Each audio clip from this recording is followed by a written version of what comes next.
let's talk about Social Security's birthday. Steve, you're a past employee, senior advisor of the Social Security Administration. So as we celebrate the 89th birthday, what are the main accomplishments of the program?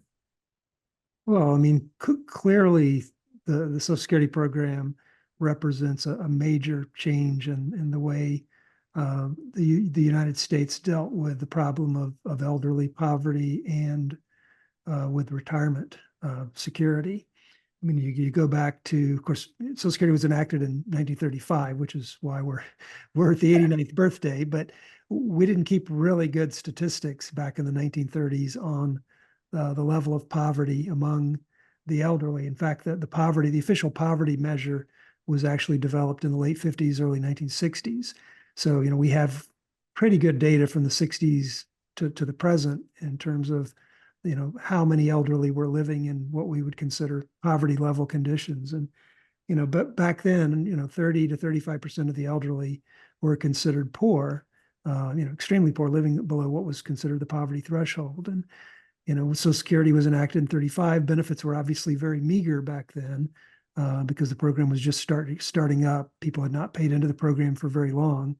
And so benefits had not really risen to the level that they are today. But, from the 60s up to the present, we've seen the poverty level fall from about 30% to about 10% today.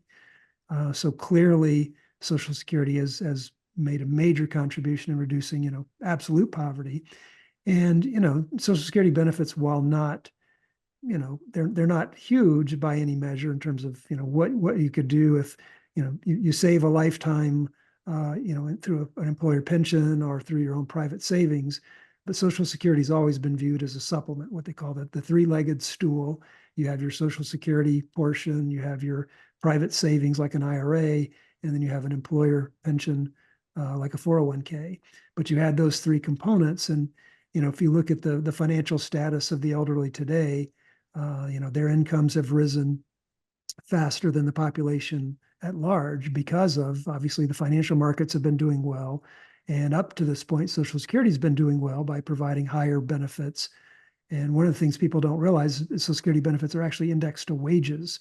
So as the economy grows, real benefits rise, for each new generation or each new cohort of beneficiaries. So Social Security benefits are obviously much higher today than they were back in the 1960s.